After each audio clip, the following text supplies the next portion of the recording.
You carry something tonight that you haven't been able to put down. A version of yourself you keep trying to become. The science has a name for what you're attempting. It's called neuroplasticity, the brain's capacity to physically rewire itself in response to thought, attention, and repetition. And it is more available to you than you've been told. But here's what most people don't realize. The window, when that rewiring is most open, isn't during the day. When you're pushing and trying. It's right now. In the minutes just before sleep, when the brain shifts into a state it enters nowhere else. Welcome to Sleepy Science. Tonight begins where effort ends. Close your eyes and breathe slowly. You are already inside the process. Let your body settle. Let the day release its grip on your shoulders. And now we begin. The human brain contains approximately 86 billion neurons, each capable of forming thousands of connections. But the number of connections matters less than their quality. Neuroplasticity, the brain's ability to reorganize, prone, and strengthen its own pathways, is not a fixed trait you either have or don't. It is a biological process that responds to what you repeatedly think, feel, and practice. Research published in Nature Neuroscience has confirmed that even a single focused session of mental rehearsal produces measurable changes in synaptic connectivity. The brain does not simply record experience. It reshapes itself around it. How does loading new ideas into the brain at sleep time work? That question is where tonight begins. The brain is not equally plastic at all hours. Neuroplasticity depends on chemical conditions, specifically the presence of proteins called neurotrophins, which support the growth of new connections. The most studied of these is brain-derived neurotrophic factor, or BDNF. Its levels fluctuate across the day and night, rising during physical activity and, notably, during slow-wave sleep.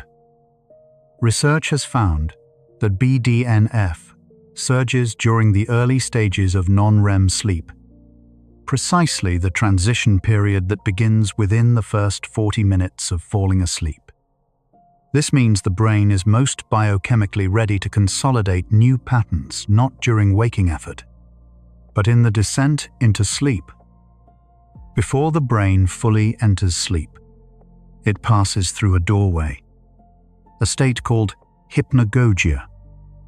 This is the threshold between wakefulness and sleep, typically lasting between 5 and 20 minutes, during which the brain produces alpha and theta waves simultaneously.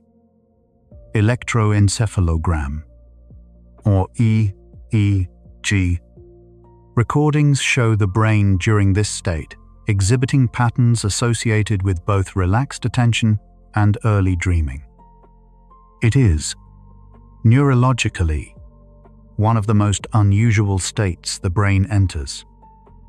The prefrontal cortex, the seat of analytical thinking, begins to quiet. The default mode network, associated with imagination and self-referential thought, becomes more active. The mind opens in a way it cannot during ordinary wakefulness. Thomas Edison famously held steel balls in his hands while dozing in a chair, so that when he drifted into hypnagogia and the balls dropped, he would wake and capture whatever imagery or idea had surfaced. Salvador Dali used a similar technique with a spoon. Both men intuited something neuroscientists would confirm much later. The hypnagogic state produces loosely associated, highly generative thought. A 2021 study published in Science Advances found that participants who entered light sleep while focused on a problem were significantly more likely to solve it upon waking than those who remained fully awake. The brain, in that threshold state, processes differently and more fluidly. The transition into sleep is regulated by a gradual shift in brainwave frequency. During active waking, the brain primarily produces beta waves, fast, irregular, associated with focused thought. As attention relaxes, beta gives way to alpha waves, slower, rhythmic, present during calm awareness. As drowsiness deepens, theta waves emerge, even slower, often associated with creative insight and memory consolidation. This shift from beta to alpha to theta is not random. It is an orchestrated neurochemical sequence involving the gradual reduction of norepinephrine, the rise of acetylcholine, and the early release of serotonin. Each chemical change opens a different door in how the brain processes and stores information. Memory consolidation, the process by which short-term experiences become long-term memories, depends critically on sleep. During waking hours, the hippocampus acts as a temporary storage site, holding new information in a fragile, labile state. During sleep, particularly the slow wave stages, the hippocampus replays recent experiences and transfers them to the neocortex for longer-term storage. This transfer is not passive. It involves a precise dialogue between the hippocampus and cortex, mediated by slow oscillations and sleep spindles, bursts of neural activity that occur during NREM sleep. Without this nightly transfer, new learning would fade within hours rather than integrating into lasting networks. The concept of sleep programming, intentionally directing what the brain consolidates during sleep, has scientific grounding in a process called targeted memory reactivation. In controlled experiments, researchers played specific tones or scents associated with learned material while subjects slept. The subjects showed significantly stronger memory for that material upon waking. A 2020 meta-analysis in Psychological Bulletin reviewed 42 such studies and found consistent evidence that the sleeping brain can be selectively cued to strengthen specific memories. The mechanism appears to involve the reactivation of hippocampal memory traces, the brain rerunning a pattern during sleep, each rerun reinforcing the associated neural pathway. What you think about in the 30 minutes before sleep has a disproportionate influence on what your brain processes during the night. This window is sometimes called the pre-sleep cognitive period in sleep research literature. Sleep researchers have found that the emotional and cognitive content of pre-sleep thought significantly predicts both dream content and post-sleep memory consolidation. The brain does not begin sleep as a neutral system. It carries the tone of your last waking thoughts into its first processing cycles. Whatever occupies your attention at the edge of sleep tends to be what the consolidation system prioritizes. The night begins with whatever the mind is holding at its edge. The default mode network, a set of brain regions including the medial prefrontal cortex, the posterior cingulate cortex, and the angular gyrus, is most active when the mind is not engaged in a specific external task. During daytime mind-wandering, this network processes self-referential thought future planning, and social cognition. During the hypnagogic state, neuroscience research has found that the default mode network becomes particularly active while external sensory input fades. This creates an unusual condition. The brain is running its self-modeling circuitry at high capacity, but with almost no incoming data from the outside world. It is, effectively, practicing being you. Intention appears to shape what the sleeping brain consolidates. Studies have demonstrated that participants who held a specific learning goal in mind before sleep not just reviewed the material, but explicitly intended to remember it, showed significantly higher retention the following morning compared to participants who reviewed the same material without that intentional framing. The researchers proposed that intention primes the hippocampus to flag certain memory traces as high priority for overnight consolidation. The implication is considerable. The mind, given a direction before sleep, orients its consolidation machinery accordingly. What you intend to carry forward, the brain treats as worth keeping. Slow-wave sleep, also called N3, is the deepest stage of non-REM sleep and is considered the most critical period for physical brain maintenance. During this stage, cerebrospinal fluid flows through the brain's glymphatic system, a network of channels surrounding blood vessels, flushing metabolic waste products accumulated during waking. Among the substances cleared is amyloid beta, a protein associated with cognitive decline when allowed to accumulate. A 2019 study in Science found that even a single night of disrupted slow-wave sleep produced measurable increases in amyloid beta in cerebrospinal fluid. The brain's ability to update itself depends first on its ability to clean itself. The hippocampus, a paired structure in the medial temporal lobe shaped like a seahorse, is central to the formation of new declarative memories, facts, events, and conceptual knowledge. It is also one of the few regions in the adult brain where new neurons may form through a process called neurogenesis, though the extent of this process in adult humans remains an active area of scientific debate.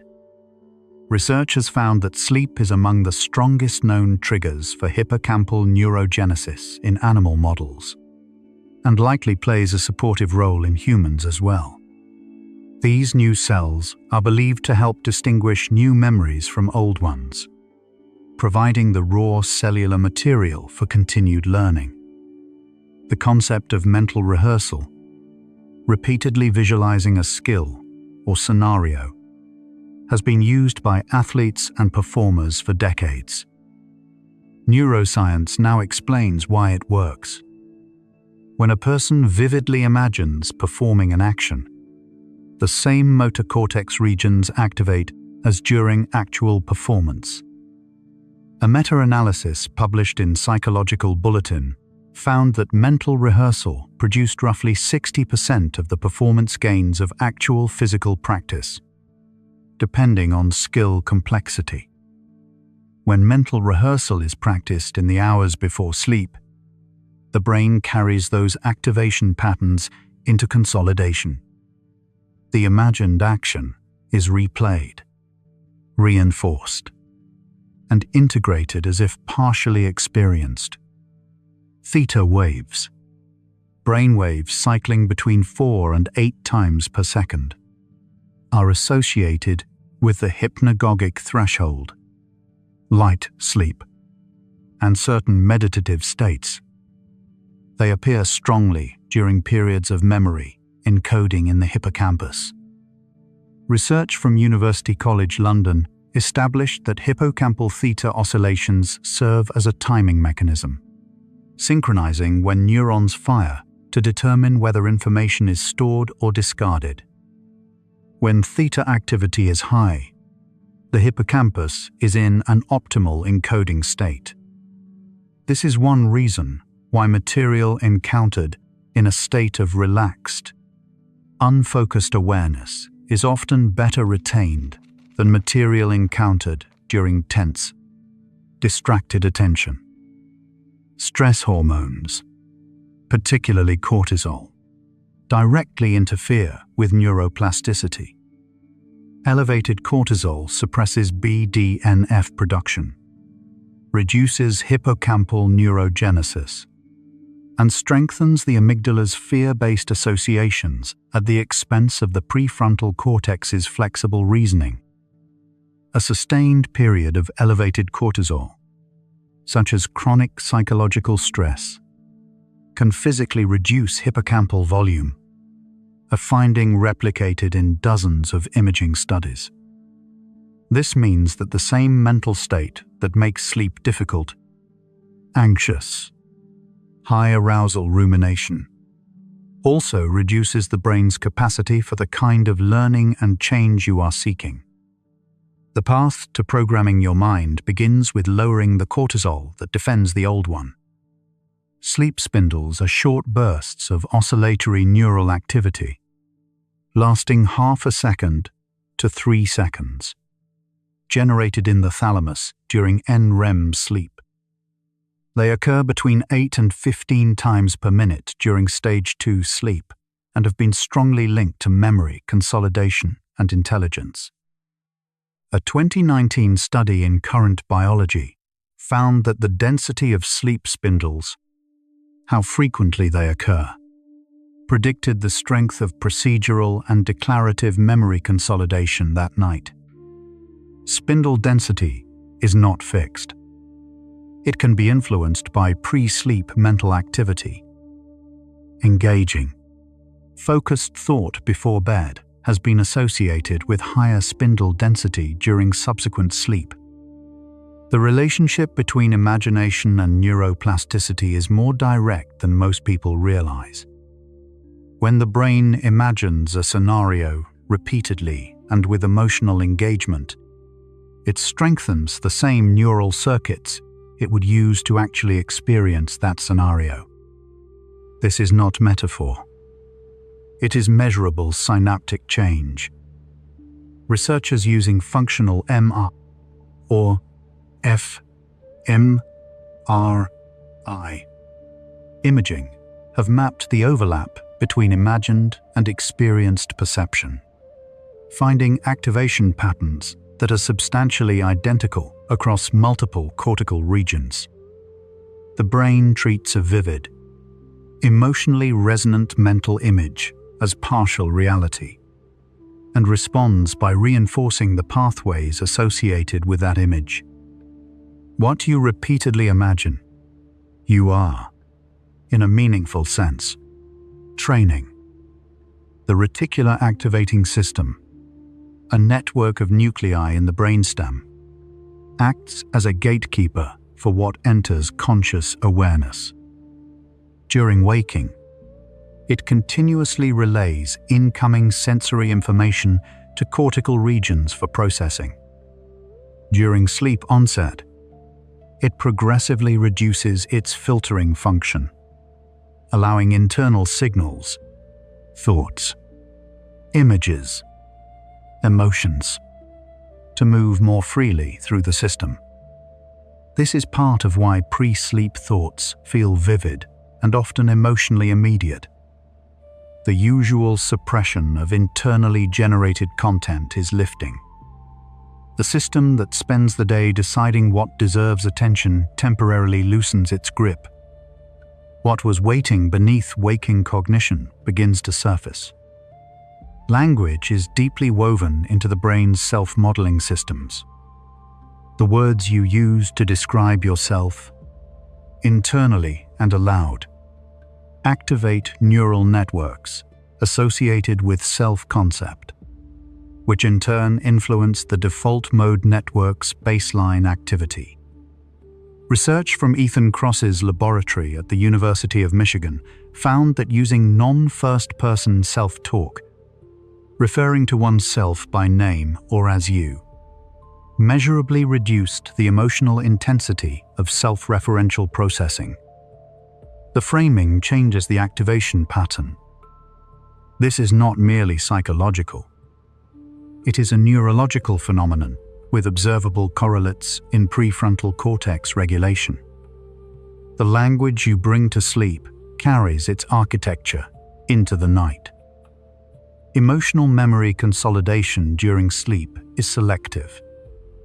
Research led by Matthew Walker at the University of California, Berkeley, found that during REM sleep, the brain reprocesses emotionally significant memories while simultaneously reducing the emotional charge attached to them.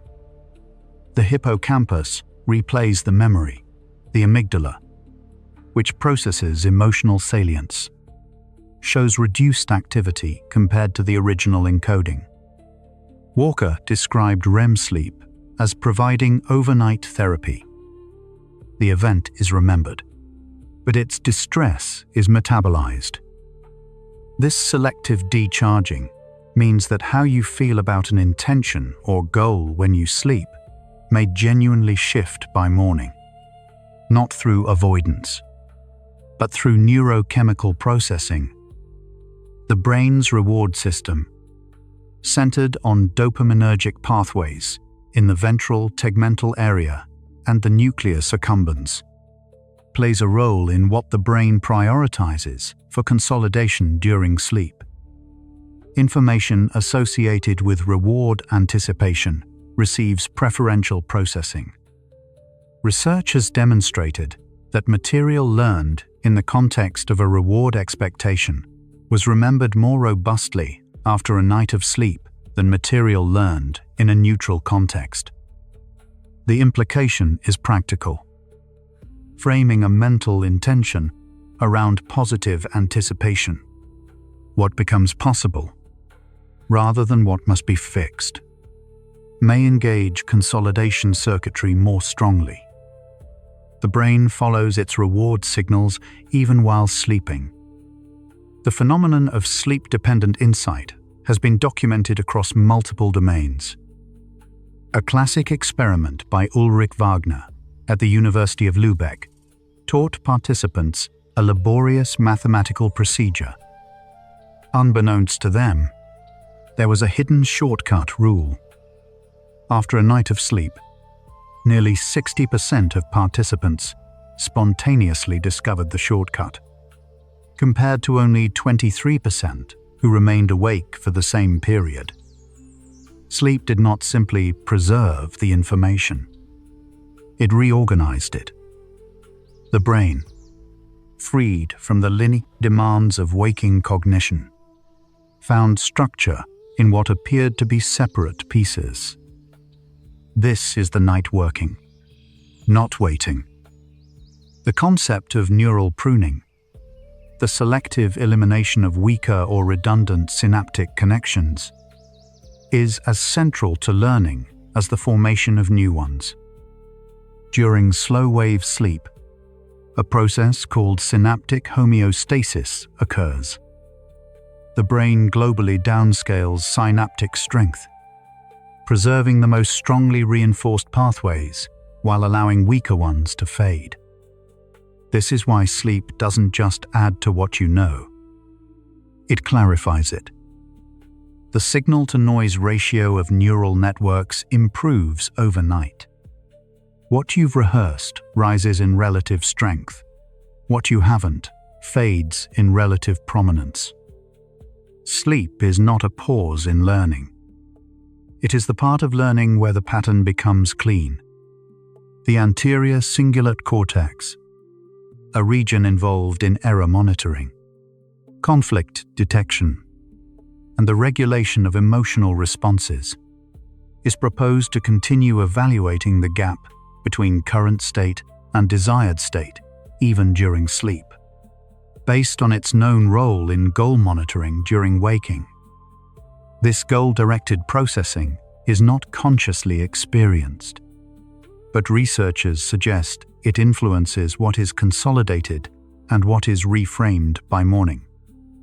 telling the brain what you want, clearly, with feeling, before sleep, may engage exactly this circuitry, directing its overnight processing toward what matters to you, rather than toward whatever captured your attention last. 25 facts in. A pattern has emerged. Neuroplasticity is not a daytime project that sleep interrupts. It is a process that waking begins and sleep completes. BDNF rises in the descent toward slow-wave sleep. Memory consolidation depends on the nightly hippocampal cortical dialogue.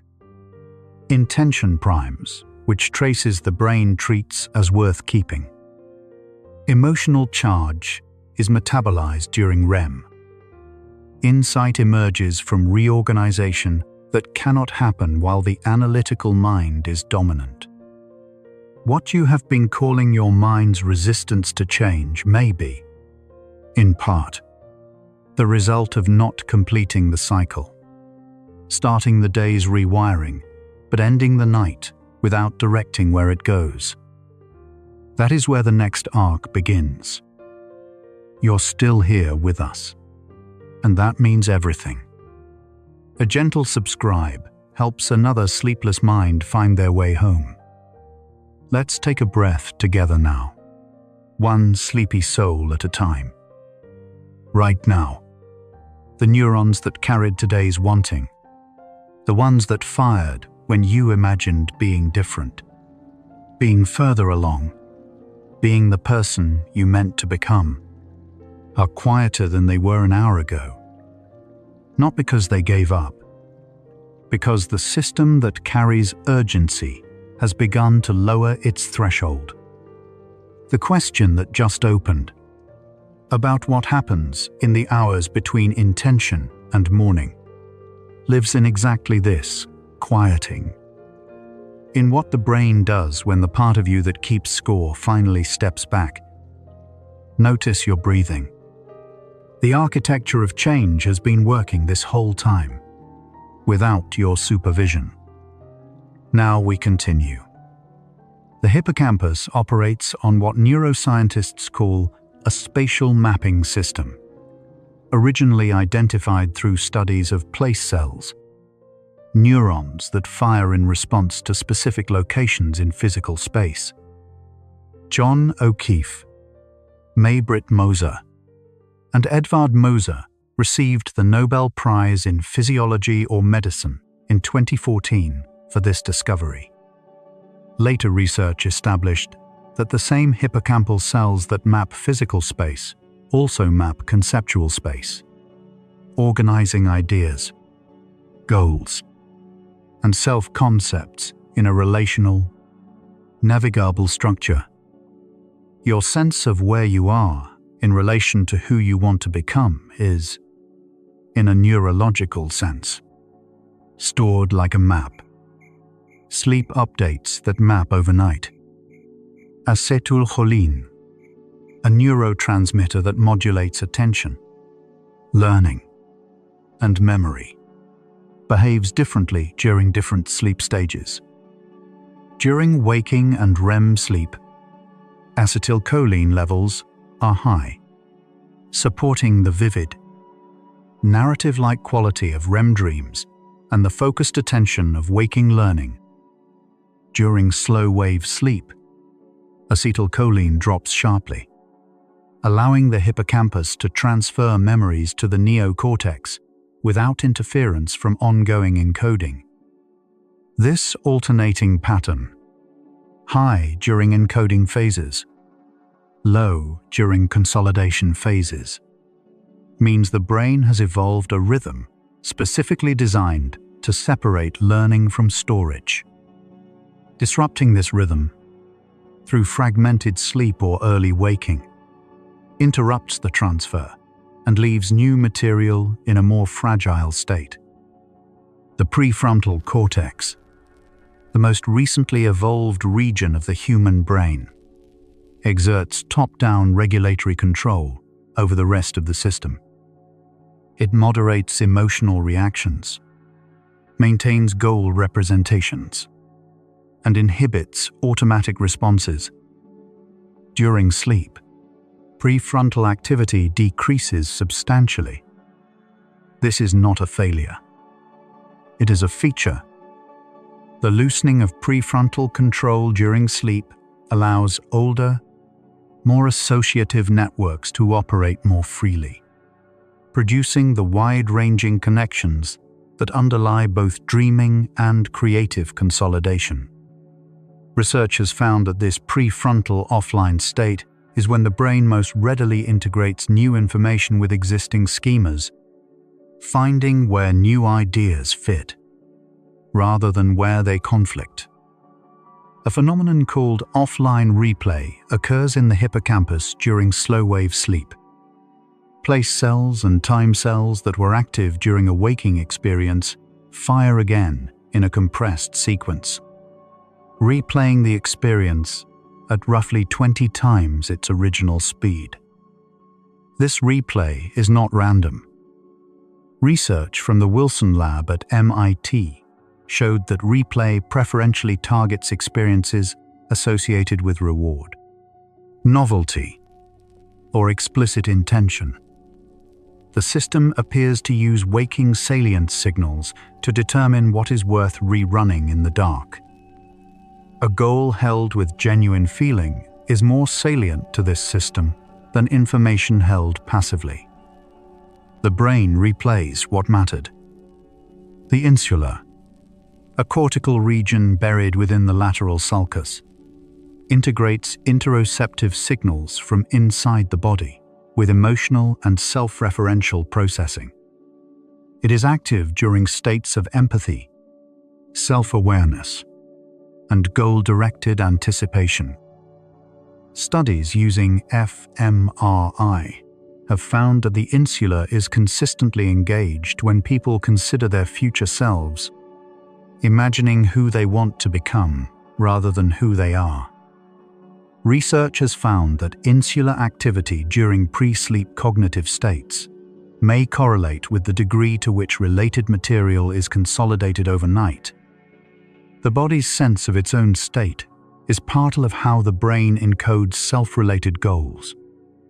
The process of reconsolidation, whereby an existing memory becomes temporarily destabilized and must be restored each time it is retrieved, has profound implications for how beliefs and self-concepts can change. First established in animal studies and later confirmed in humans, reconsolidation shows that memory is not a fixed archive. Each time a memory is recalled, it enters a labile state, lasting roughly 6 hours, during which it can be modified before being restored. A 2022 study in Nature Human Behavior found that introducing reframing information during this reconsolidation window produced more durable belief change than introducing the same information at other times. Memories you revisit before sleep are, technically, in the process of being rewritten. Sleep architecture, the cycling pattern of sleep stages across a night, is not uniform.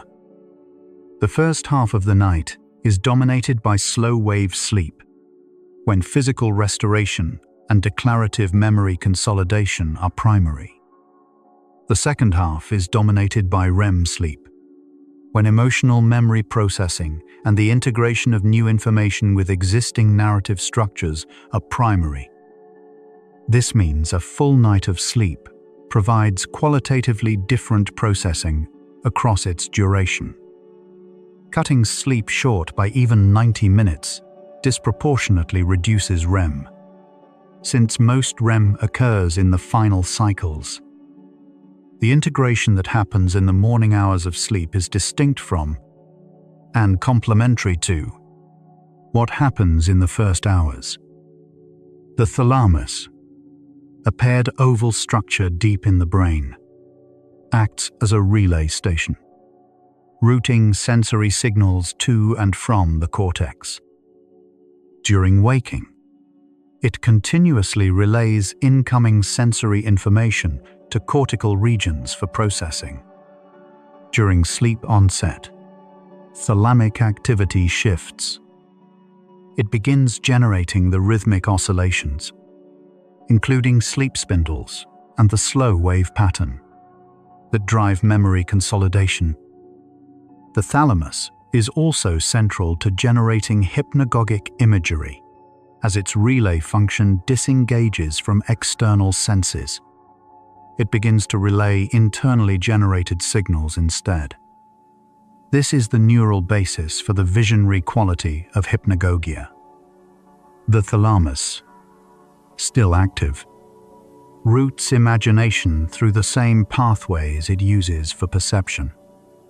The relationship between sleep and identity is more structural than most people appreciate. The self-concept, the organized network of beliefs and feelings about who you are, is stored primarily in the medial prefrontal cortex and the posterior cingulate cortex, both nodes of the default mode network. During sleep, the default mode network continues processing. Research using high-density EEG monitoring during sleep has found that medial prefrontal activity during slow-wave sleep appears to reflect the emotional tone of waking self-referential thought, suggesting the sleeping brain continues working on the self-model started during the day, revising and reorganizing the story of who it understands itself to be. Stress and neuroplasticity exist in a reciprocal relationship. Chronic stress reduces neuroplasticity. Increased neuroplasticity reduces the brain's reactive response to stress. A 2021 study in PNAS found that participants who underwent 8 weeks of mindfulness-based training showed measurable reductions in amygdala reactivity alongside increases in hippocampal gray matter density. The intervention worked on both sides of the relationship, reducing the stress that suppresses plasticity and increasing the plasticity that moderates stress reactivity. Sleep is a central mechanism in this bidirectional loop.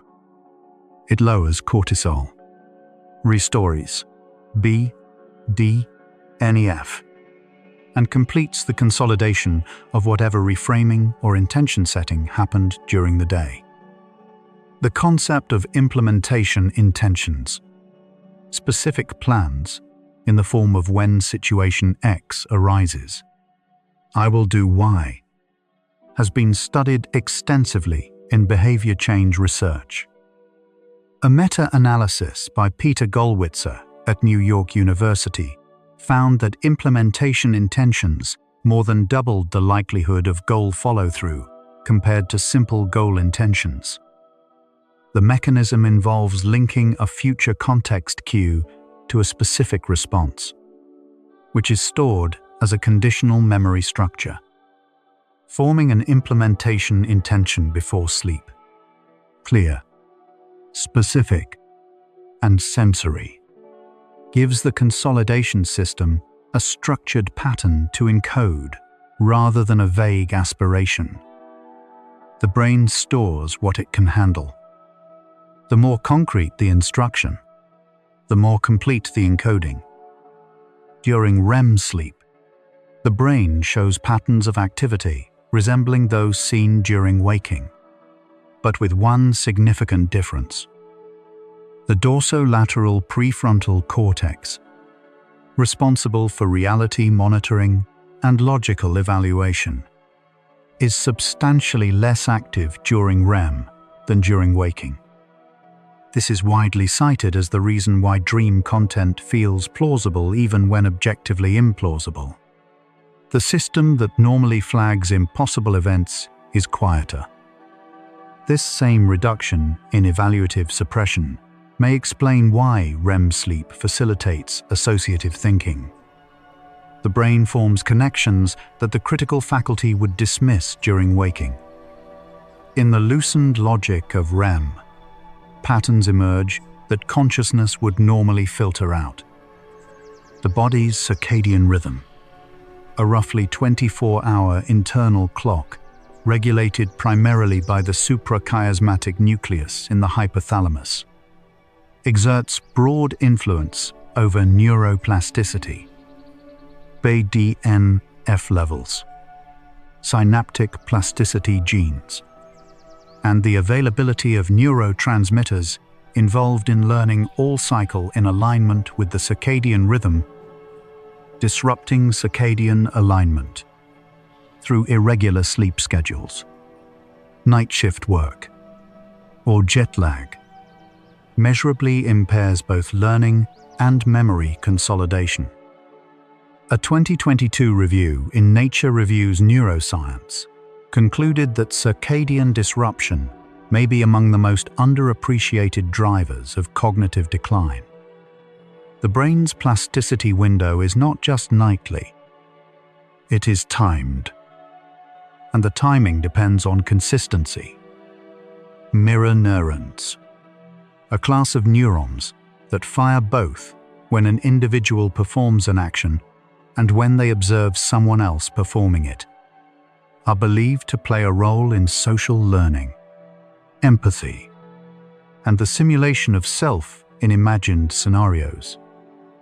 Although their precise function in humans remains an active area of research, fMRI studies consistently show that observing and imagining actions activates overlapping cortical regions.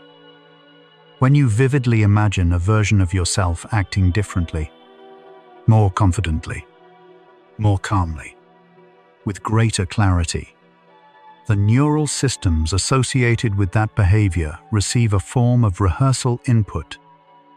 Imagination, for the brain, is a training signal.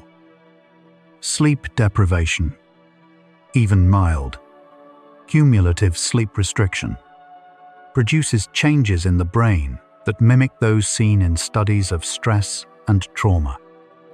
After 6 nights of sleeping 6 hours instead of 8, subjects in a landmark study by David Dinges at the University of Pennsylvania showed cognitive impairment equivalent to 2 full nights of total sleep deprivation, yet rated themselves as only slightly impaired. The gap between perceived and actual functioning is important. The chronically underslept brain does not accurately assess its own deficit. The system monitoring its own performance is impaired by the same deficit it is trying to evaluate. What feels like a manageable trade-off may be a larger one than it appears. There's a quietness settling in now. The facts still arriving, but softer now, finding their way through. Just notice where your body is. Notice if anything has loosened since we began. We're moving through the science of what the sleeping mind can do, exploring it right at the edge, where thinking becomes something else. Let's continue. The phrase "sleep on it" reflects something neurologically real. Decision-making improves after sleep in ways that are not explained simply by rest or reduced fatigue.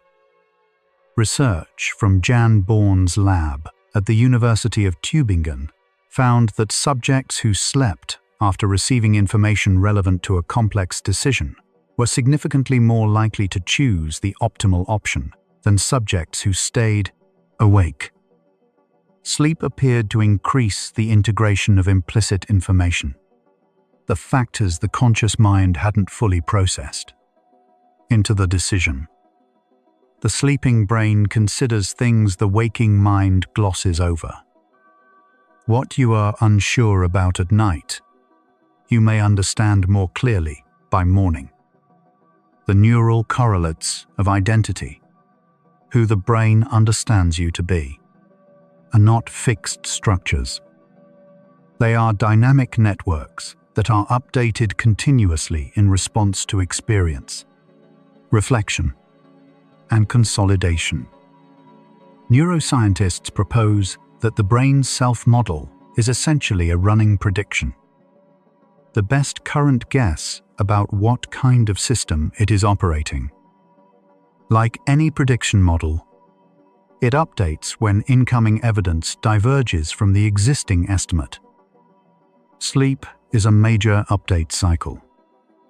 The version of yourself you carry into the night is processed, filtered, and in some ways revised by the time you wake. Not replaced, but shifted. REM sleep deprivation, isolating only this stage of sleep through selective disruption, produces specific deficits in emotional processing, creative thinking, and the integration of weakly associated information.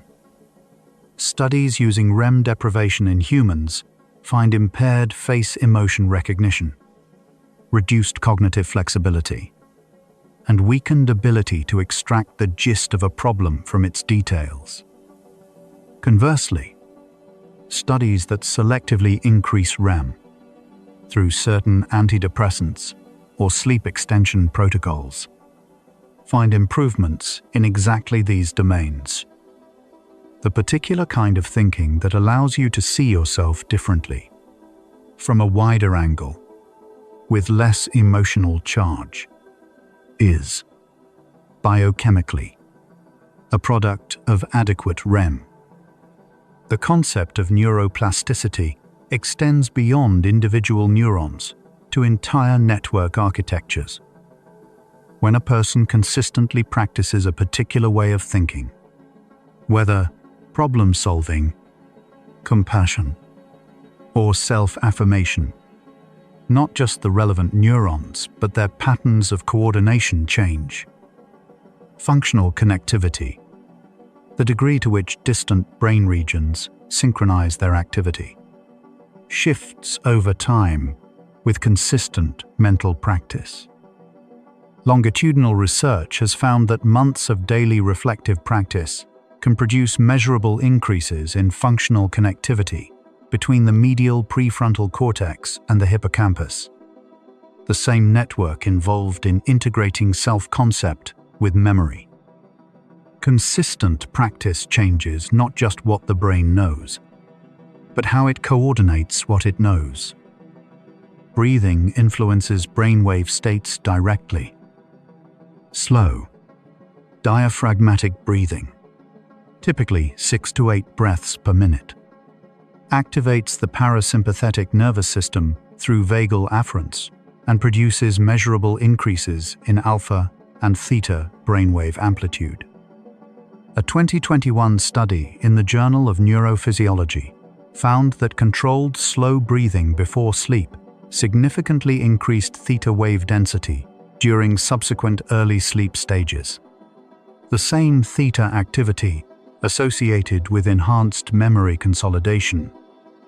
This is one mechanism by which the pre-sleep relaxation state is not merely comfortable, but functionally preparatory.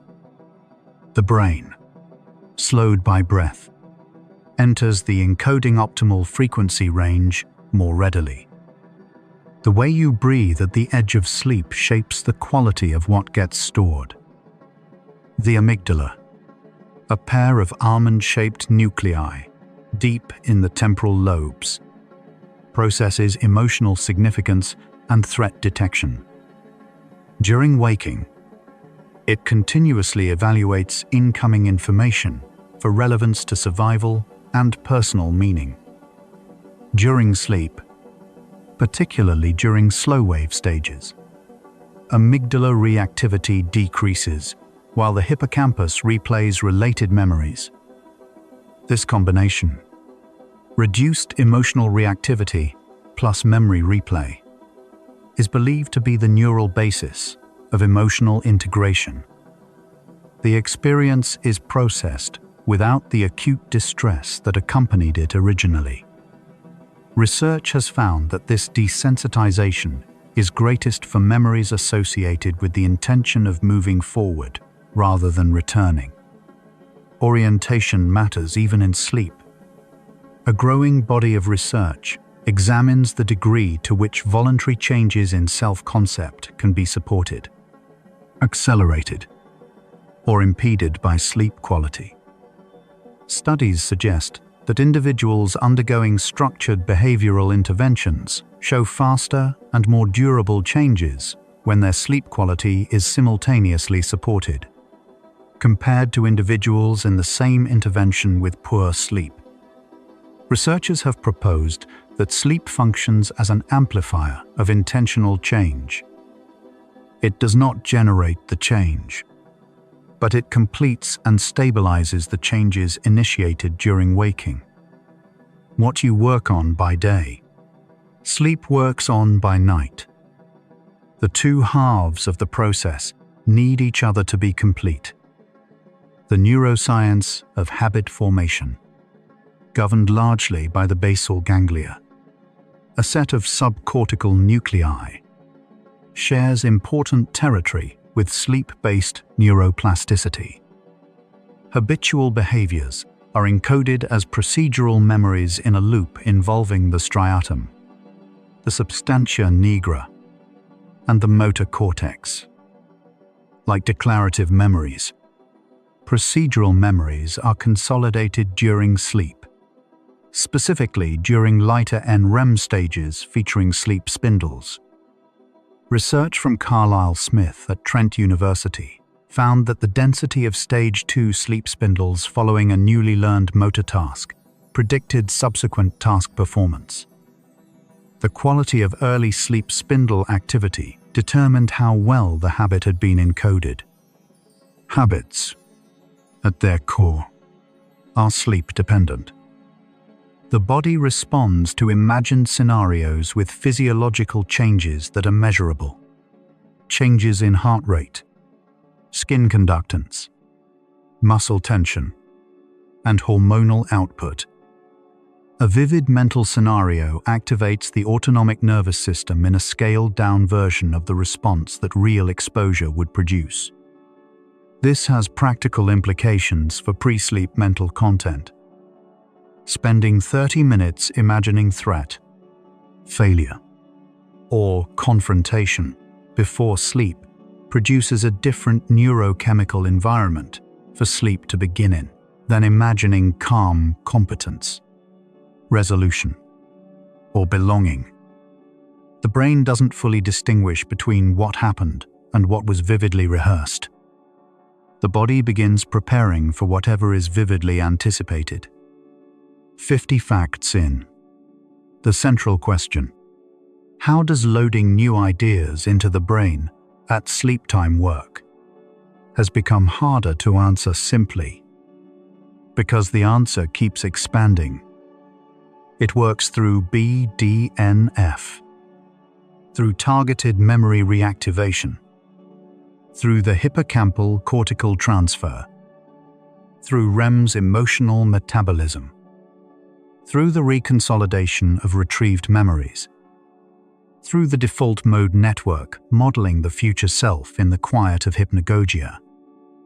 And it is blocked by cortisol, by circadian disruption, by shallow sleep, and by pre-sleep content that primes threat rather than possibility.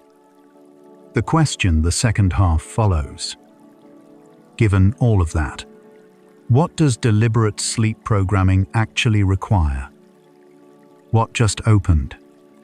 The question of what deliberate sleep programming actually requires is not only a neuroscience question. You may be carrying a version of it right now. The part that wonders whether wanting is enough. Whether trying before sleep is just another form of effort that keeps you awake. This is where the science becomes personal. The second half of tonight follows the difference between directing the night and releasing into it, between programming as control and programming as preparation. Notice the weight of your body against where you're resting. Let it be heavier. Now we continue. The sleep environment shapes neuroplasticity in ways that extend beyond simply enabling sleep. Temperature, noise, light, and emotional safety all influence sleep architecture. The optimal core body temperature for sleep onset is approximately 65 to 68 degrees Fahrenheit. A drop in core temperature signals the brain to initiate sleep. Too warm an environment delays this signal and reduces slow-wave sleep duration. Sleep researchers have found that thermal comfort predicts both sleep spindle density and next-day memory performance. The body's physical environment is not incidental to the night's cognitive work. It is a variable the brain reads when determining how deeply to invest in restoration. Journaling before sleep, particularly expressive writing about worries, plans, and intentions, has a documented effect on sleep onset and cognitive processing during sleep. A 2018 study by Michael Scullin at Baylor University found that writing a to-do list for the following day, specific, task-oriented, forward-looking, produced faster sleep onset than writing about recently completed tasks. The researchers proposed that offloading open loops, incomplete plans, the brain continues to track, into written form, reduces the cognitive activation that delays sleep. The brain, reassured that the plan is stored externally, releases its monitoring function. Writing an intention down is neurologically closer to completing it. The concept of self-distancing, mentally observing oneself from a slightly removed perspective, has been found to reduce emotional reactivity and increase the capacity for adaptive thinking. Research from Ethan Cross and colleagues found that self-distancing during negative self-reflection produced significantly less ruminative thought than immersive self-focus. During pre-sleep mental review, self-distancing may serve a similar function. Reviewing the day or one's intentions from a gentle remove allows the default mode network to process the material with less amygdala interference. The brain consolidates what it can examine with some distance. What it can only feel tends to cycle rather than resolve. The cholinergic system, governed by acetylcholine-releasing neurons concentrated in the basal forebrain and brainstem, plays a dual role in both waking, learning, and REM processing. Basal forebrain cholinergic neurons project broadly to the hippocampus and cortex, and their activity strongly correlates with both attentional focus during encoding and the vivid imagery of REM sleep. Research has suggested that cholinergic tone during the pre-sleep period, maintained by calm, focused attention rather than anxious rumination, may be associated with higher quality REM processing, including more structured, goal-relevant dream content. The quality of attention before sleep may shape the quality of processing during it. The lateral habenula, a small but influential nucleus located between the thalamus and midbrain, has emerged as a key modulator of mood and cognitive flexibility. It encodes negative prediction errors, the gap between what was expected and what occurred when the outcome was worse than anticipated. Chronic overactivation of the lateral habenula is associated with depressive states and cognitive rigidity, the inability to revise entrenched patterns of thought. Researchers found that slow-wave sleep specifically downregulates lateral habenular activity. The brain, during deep sleep, appears to reset the circuitry that keeps score of disappointment. The charge on it is measurably lowered by morning. Sensory imagination, the ability to generate vivid, multimodal mental images, activates overlapping neural circuits with actual perception, as confirmed by multiple fMRI studies. The more sensory detail an imagined scenario contains: sound, texture, temperature, the specific quality of light, the more cortical regions are engaged, and the more broadly the experience is distributed across the brain. Widely distributed encoding is associated with stronger consolidation. Research from Robert Stickgold's laboratory has found that hypnagogic imagery carries especially well into sleep consolidation, and that focusing on a topic during the hypnagogic period enhances its overnight retention. Richness of pre-sleep imagining correlates with depth of encoding. The brain's sense of agency, the felt experience of being the cause of one's own actions, has a neural correlate in the supplementary motor area and the anterior insula. When agency is low, when a person feels outcomes are happening to them rather than being shaped by them, this network shows reduced prefrontal connectivity and higher amygdala activation. Research on learned helplessness, first described by Martin Seligman in the 1960s and confirmed neurobiologically in subsequent decades, shows that repeated exposure to uncontrollable outcomes produces lasting changes in these circuits. What you believe about your capacity to change is encoded and re-encoded each night. The vagus nerve, the longest cranial nerve in the body, running from the brainstem through the neck, chest, and abdomen, carries bidirectional signals between the brain and body. Approximately 80% of vagal fibers are afferent, carrying information from body to brain rather than the reverse. During sleep, vagal tone increases, and the afferent signals it carries, the body reporting its state of safety to the brain, contribute to the parasympathetic dominance that characterizes healthy sleep. High vagal tone has been associated with better emotional regulation, greater cognitive flexibility, and stronger memory consolidation. The body's sense of safety shapes what the brain does through the night. Positive emotion and neuroplasticity share a mechanistic relationship through the dopaminergic system. Positive, anticipation, gratitude, and experienced pleasure all increased dopamine availability in the prefrontal cortex and hippocampus. Dopamine, in these regions, is not merely a reward signal. It also functions as a facilitator of synaptic plasticity, lowering the threshold for long-term potentiation. The cellular mechanism underlying learning. A 2020 study in Neuron found that dopamine release in the hippocampus during a learning event significantly enhanced overnight consolidation of the associated memory.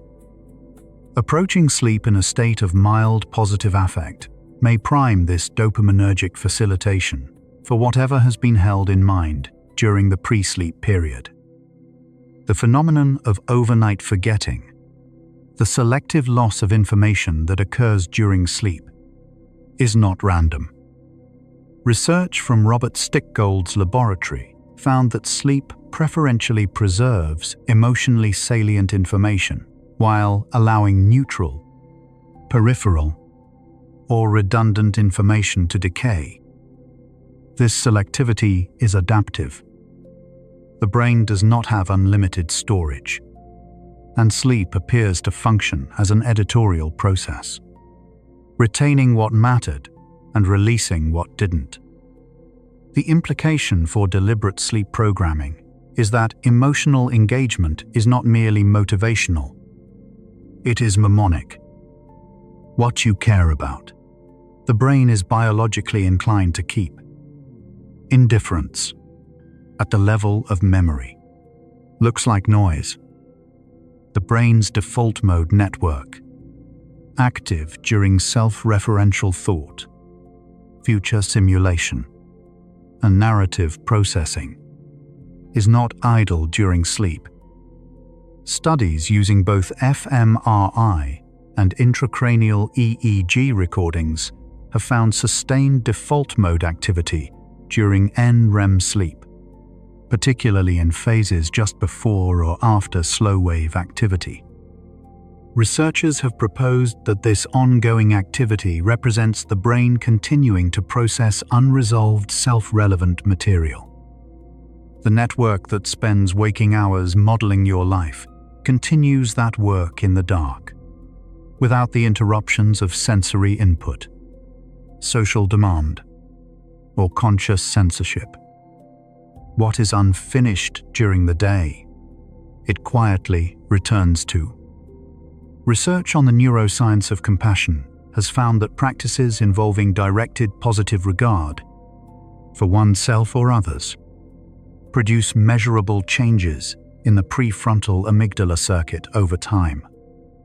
A study by Richard Davidson and colleagues at the University of Wisconsin found that 2 weeks of compassion training produced increases in prefrontal gray matter density and decreases in amygdala reactivity. Notably, these changes were partially mediated by sleep. Subjects who showed the most improvement also reported better sleep quality during the training period. The brain's capacity to soften its own self-critical circuitry appears to be, in part, a nocturnal achievement. What kindness asks of the brain, sleep helps complete. The oscillatory coupling between slow waves and sleep spindles, referred to as spindle-slow oscillation coupling, is considered one of the most reliable neural markers of effective memory consolidation.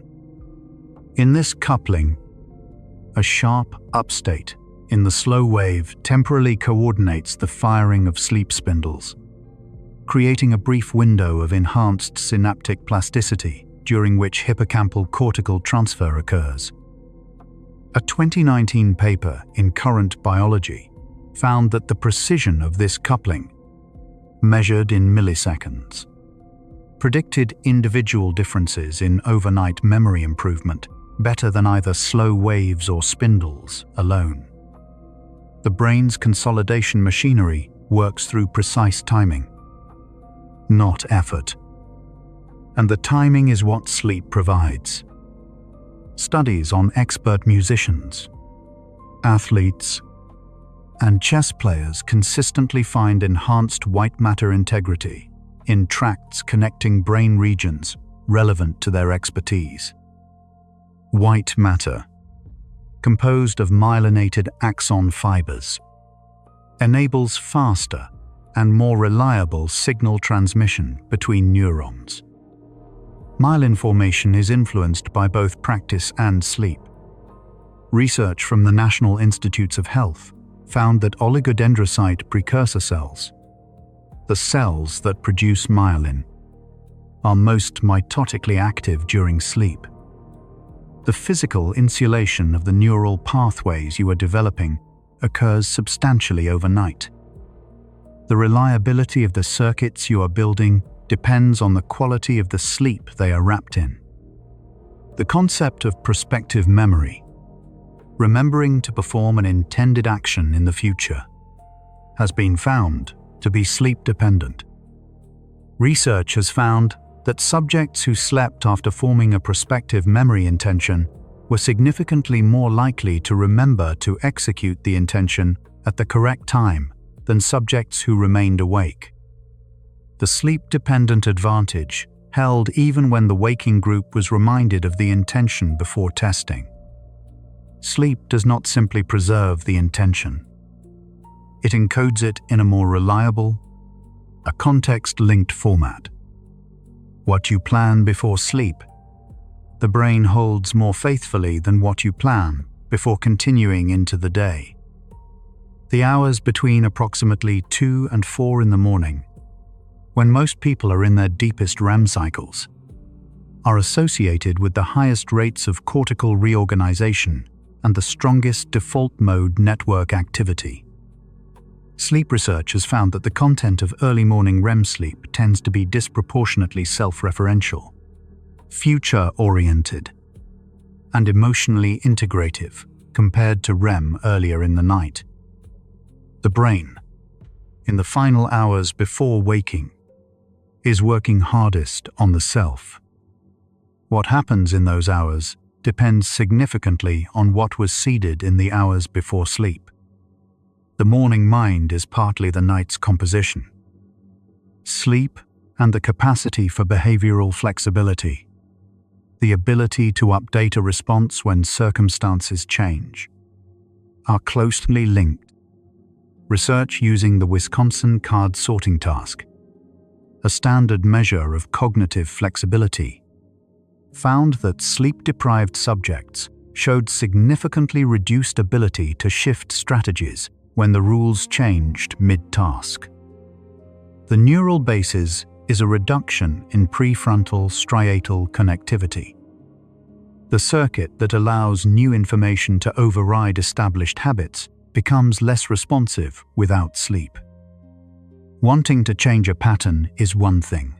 Having the prefrontal access to override the habitual response in the moment it arises is another. Sleep supports that access directly. The sleep of children and adolescents is dominated by slow-wave sleep and shows exceptionally high BDNF levels, consistent with the extraordinary plasticity of the developing brain. But neuroplasticity in adults, though reduced compared to childhood, is far more substantial than was once believed. A 2020 review in Nature Reviews Neuroscience concluded that adult neuroplasticity, while requiring more deliberate practice to engage, is functionally robust throughout the lifespan. The brain retains its capacity to rewire itself as long as it retains its capacity to sleep. The ceiling on adult change is not fixed biology. It is, more often, the conditions provided for change to complete its cycle. Research on gratitude and its neural correlates has found that sustained gratitude practice produces changes in prefrontal limbic connectivity over time. A study in Psychological Science found that writing gratitude letters over several weeks produced increases in medial prefrontal cortex activation in response to positive interpersonal experiences, the brain becoming more responsive to what it had been consistently directed to notice.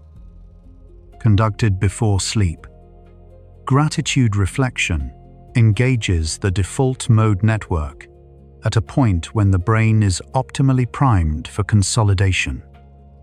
What the mind rests on at the end of the day tends to become more accessible at the start of the next one. The sleep microenvironment of the mind, the specific quality of attention during the hypnagogic threshold, can be intentionally shaped. Sleep researchers have found that participants who practiced sleep intention setting, clearly articulating a desired mental state or focus during hypnagogia, reported more on-topic hypnagogic imagery and more relevant insights upon waking than control participants. The key variables were specificity and affective tone. Vague intentions produced vague outcomes. Clear, positively framed intentions produced more coherent hypnagogic processing. The threshold is responsive to what you bring to it. It will not force anything, but it does seem to listen. The anterior hippocampus, the end of the hippocampus closest to the amygdala, is particularly involved in processing emotionally laden memories and in encoding self-relevant goal information. Research using high-resolution fMRI has found that the anterior hippocampus shows heightened connectivity with the medial prefrontal cortex during tasks involving self-projection into the future. This pathway, from the emotional memory system through the self-modeling system, is believed to be how personal goals acquire the affective quality that makes them feel worth pursuing. Sleep consolidates not just the goal, but the feeling about the goal. The feeling is what determines whether the goal survives into tomorrow. The glymphatic system, the brain's waste clearance network, is between 40 and 60% more active during sleep than during waking. Research led by Maiken Nedergaard at the University of Rochester found that this increased activity is associated with notable expansion in the interstitial space between neurons, allowing cerebrospinal fluid to flow more freely between cells. This expansion appears to be driven by the withdrawal of norepinephrine, which maintains neuronal volume during waking. The brain, in sleep, opens itself to be cleaned. A cleaner brain is, by all available evidence, a more plastic one. The capacity to change depends on maintaining the space in which change can happen. Meditation practices that cultivate present moment awareness have been associated with lasting changes in default mode network activity, specifically reducing the degree to which self-referential thought becomes ruminative or threat-oriented. A 2005 study by Sarah Lazar at Harvard Medical School found that long-term meditators showed measurable increases in cortical thickness in the insula and the prefrontal cortex, regions associated with interoceptive awareness and attentional regulation. Meditation practiced in the pre-sleep period provides a cumulative neurological benefit. The circuits that support intentional pre-sleep mental activity are exercised and strengthened. The quality of the pre-sleep mind improves with practice. The night becomes a better collaborator over time. The neurotransmitter gamma-aminobutyric acid, or GABA, is the brain's primary inhibitory signal.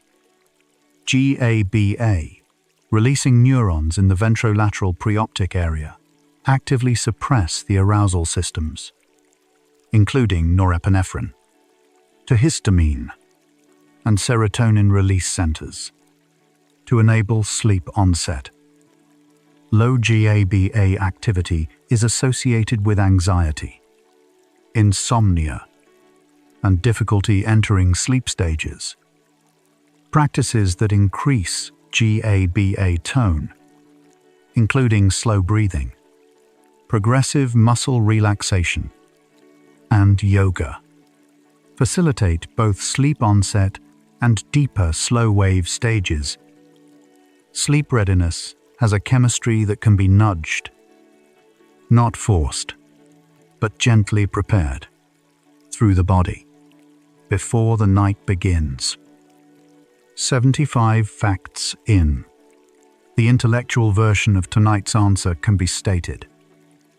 The brain at sleep is not a passive system waiting for morning. It is an active architecture that finishes during the night what you begin during the day. Neuroplasticity is not something you do to the brain. It is something the brain does to itself, in the conditions you provide.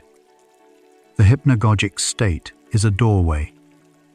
Intention primes the consolidation. Emotion secures what intention starts. Sleep completes the cycle, every night, on the edge of whatever you carry to it. The remaining facts hold a different quality. What was science has become something you can feel.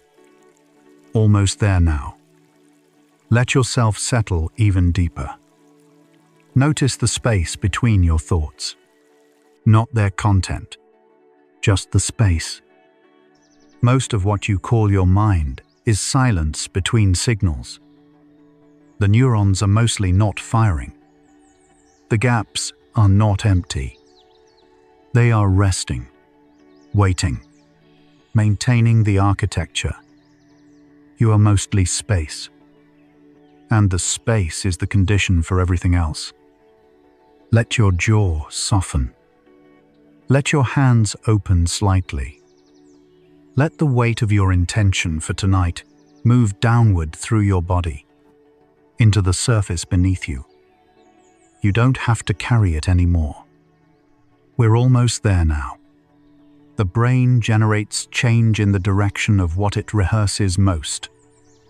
Not what it intends once, but what it returns to, night after night, in the last quiet minutes before sleep. The path to change is not made in a single moment of decision. It is worn gradually, by what you bring to the threshold, over and over, until the direction becomes the default. Norepinephrine, the brain's primary arousal chemical, reaches its lowest concentration of the entire day during REM sleep. In that chemical quiet, the emotional charge on memories softens. What felt heavy before sleep can feel lighter by morning. The chemistry changes without your instruction. The story you carry doesn't have to be as heavy as it was when you lay down. New neurons forming in the hippocampus tonight will not become functional for 3 to 4 weeks. What you are planting now will not be fully grown for some time. This is not a limitation. It is the scale of real change.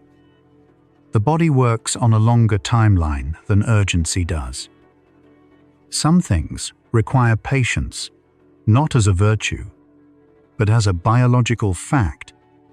The brain's consolidation system does not distinguish between what you want to become and what you fear you already are.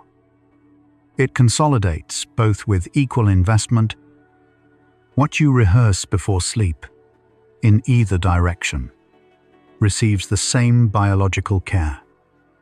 The choice of what to rehearse is technically and meaningfully yours. The system simply follows wherever attention has been most sincerely placed. Sleep spindles, those brief, rhythmic bursts of neural activity, occur more densely in individuals who have recently engaged in focused, effortful learning. The brain rewards the day's investment with more careful architecture at night. What you work toward in the hours of light, the hours of dark take more seriously. The effort is not wasted when you stop. It is, in a sense, only beginning. The default mode network has been called the brain's resting state network. But resting is not quite the right word. It is more like a composer between performances.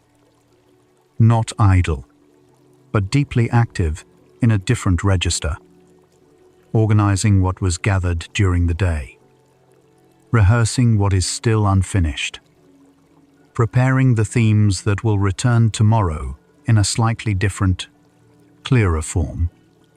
The anterior cingulate cortex continues monitoring the gap between who you are and who you intend to be even as you sleep. It does not require your permission to do this. It monitors regardless. What you give it to work toward, it works toward. What you leave undefined, it tends to fill with whatever pattern has been repeated most. Direction, offered before sleep, becomes the direction it follows. Reconsolidation, the rewriting of memory that occurs each time a memory is retrieved, means that the story you tell about yourself each day is not a fixed record. Each telling is also an editing. And if the editing happens in the hours near sleep, when the rewrite window is open and the critical filter is softer, the revision tends to go deeper and hold longer. The body prepares for sleep before the mind does. Core temperature drops quietly. Melatonin begins its rise. Muscle tone decreases at the edges first, then inward. The system is already underway before you decide. What you do with the minutes while that preparation is happening shapes what the opening of sleep finds waiting for it. The door opens on its own. What you bring through it is yours to choose. The imagination, in the hypnagogic state, generates imagery that is less personally censored than ordinary waking thought. The filter that reminds you what is realistic, what you're allowed to want, what has failed before, is quieter at the threshold. The images that arise there are freer. They carry information about directions the waking mind would not easily permit. They are worth noticing before they fade. Emotional memory is not stored as pure fact. It is stored as the fact paired with the feeling present at the time of encoding. Sleep works to separate these two components over the night, preserving the memory itself while gradually reducing the intensity of the feeling wrapped around it. You remember, but less acutely. The event remains. The distress, over enough nights, metabolizes B, D, N, F, the protein that supports the growth and maintenance of new neural connections, rises during slow-wave sleep. It is, in the language of biology, a growth signal sent in the dark. The brain, in its deepest rest, is not paused. It is at one of its most generative states. Stillness and growth are not opposites at the cellular level. They are, in this case, the same thing. The brain does not finish a thought completely before sleep and then simply resume it after. It continues the thought in a different mode, associative, non-linear, less constrained by the logical rules that govern waking cognition. What you could not see from the angle you approached during the day, the sleeping brain approaches from another direction entirely. Morning understanding is often a gift from the night's different logic. Cortisol, the stress hormone that suppresses neuroplasticity and restricts the hippocampus's capacity for growth, is at its daily low point in the hours between midnight and 4 in the morning. The biology of change is most permissive, precisely when the world is most quiet, when no performance is required and nothing is being evaluated. The night offers a window that the day cannot. The lateral habenula, which keeps score of disappointment and the gap between expectation and outcome, is quieted specifically by slow-wave sleep. The night does not erase what happened, but it does reduce the brain's insistence on returning to it. By morning, the weight is genuinely different, not because of avoidance or forgetting, because of a chemical shift that sleep, and only sleep, reliably produces. Myelination, the gradual insulation of neural pathways that makes signal transmission faster and more reliable, continues throughout adult life, more slowly than in childhood, but measurably. The circuits you are building through repeated practice and intention are being wrapped in white matter, quietly, night by night. The infrastructure follows the use. What you practice, the brain commits to. What sleep adds is the insulation that makes the commitment permanent. The sleeping brain does not wait for you to fall fully unconscious before its work begins. Within the first minutes of sleep onset, as the first spindles appear and the slow oscillations begin their rhythm, consolidation is already underway. The machinery starts before you know you are sleeping. The process does not need your awareness to proceed. It only needs the conditions you set before letting go. The pre-sleep state is not preparation for something that happens later. It is already the beginning of the process itself. Hypnagogia is not a waiting room before sleep. It is the first room of the night's work, the one where intention and imagination meet before the analytical mind steps fully aside. What you bring there has already entered the system. What you repeatedly ask of your mind before sleep eventually becomes what your mind does on its own. The practice of gently directing the pre-sleep period, consistently, without force, becomes, in time, a neurological pattern of its own. The brain learns how to go where it has been sent often enough. The instruction gradually becomes the default. The habit of direction becomes a direction that requires no effort to hold. The brain's capacity for change is not a metaphor or a motivational concept. It is a measurable biological reality. Synapse formation, neurogenesis, myelination, network reorganization. These are physical events occurring in physical tissue, documented in laboratories across decades of research. You are not wishing for something that might happen if conditions are right. You are creating conditions for something that does happen, reliably, when they are. Sleep is not the interruption of your life. It is the part of your life where the previous day's learning is completed. The previous season's patterns are reviewed, and the next version of the self model is quietly assembled. What happens at night is not less important than what happens during the day. In some respects, in the chemistry of growth, in the architecture of who you are becoming, it may be the more consequential half. The neuroscience of intention does not require certainty about the outcome. It requires only clarity about the direction. The brain consolidates direction even without a destination in sight. A compass does not need to know where you will stop, only which way is forward.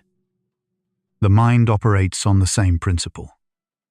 Direction, held clearly at the edge of sleep, is enough for the night to work with.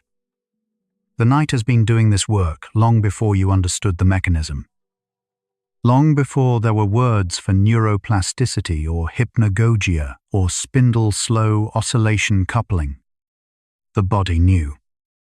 Every morning you woke with a slightly different understanding of something that had confused you the day before. That was this. That was always this. The science simply names what the sleeping body has always quietly practiced.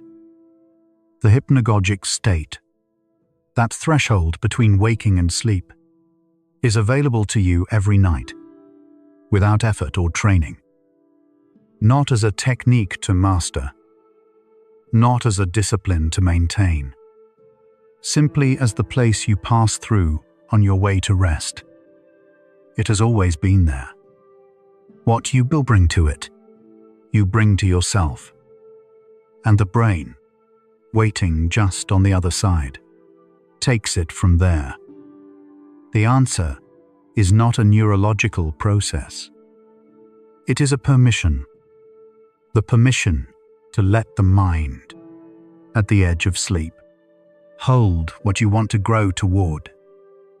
Not gripping it. Not reviewing it for flaws. Simply holding it. The way you hold something that belongs to you, that you are not afraid to set down. The brain will take it from there. The night knows what to do with what you trust it to carry.